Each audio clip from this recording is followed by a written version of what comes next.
Friends, did you know that giants like Netflix, Amazon, Spotify, and even Minecraft run on Java? It all started as an experiment for household appliances. Hello friends!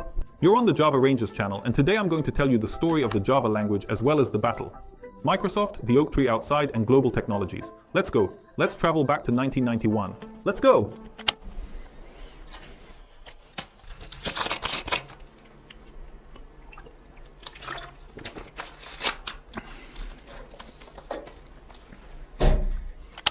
Let's travel back to 1991.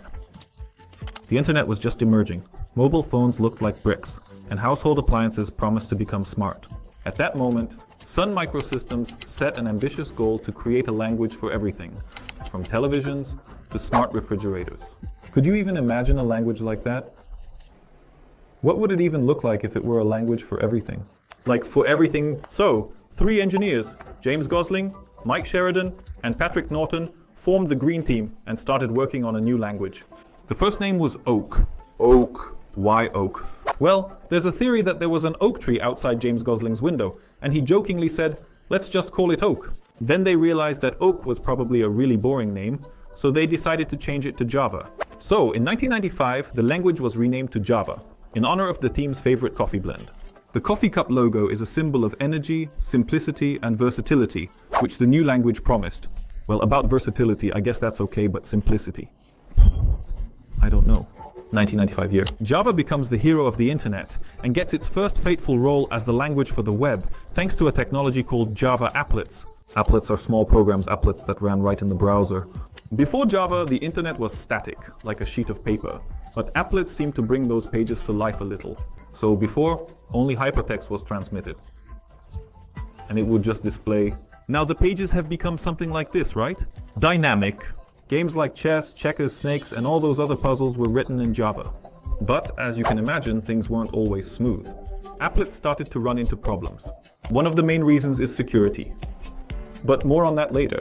In the late 90s, Java faced a serious challenge. Microsoft bought a license for Java, but decided to tailor it to their own needs. So Microsoft decided to break the main principle of Java: write once, run anywhere. Now you have to write in one place and only run it on Microsoft. Business, my friends. And so, the company Sun Microsystems decided to sue them, and they won the case.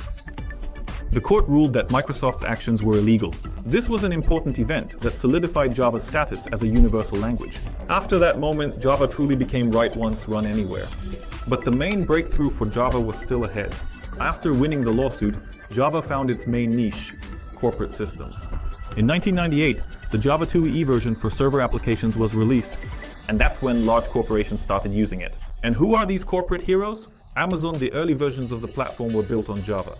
eBay, their architecture was also built on Java. Banking systems, again including large international banks, still use Java. But Java didn't stop. In the early thousands, it made its way into our pockets. Nokia and Motorola phones, as you remember, with their built-in little games. So welcome to the world of Java. Friends, write in the comments, what Java game did you play on your phones? Well, except for Snake, I don't really remember anything else. Oh, I also remember something like tennis going back and forth. He was also running around in some kind of ball, it seems. Java was evolving, but at the same time, applets started to lose their popularity. Applets were run directly in browsers, which made them vulnerable to attacks. Malicious actors could gain access to files on your computer or use it for DOS attacks. Applets took a long time to load and required a lot of resources. After the emergence of Flash, they completely faded into oblivion. However, the applet crisis didn't mark the end for Java, and in 2010, Oracle acquired Sun Microsystems and made the Java language a focus for open projects like OpenJDK. From that moment on, Java just kept growing. So which players in the modern world are using Java? NASA uses Java to control rovers and analyze space data. Spotify's server infrastructure is also written in Java. Friends, if you want to get into IT and are wondering which language to choose, here's a great option for you. Friends, subscribe to our channel, give us a thumbs up, leave comments, and share this video with your friends.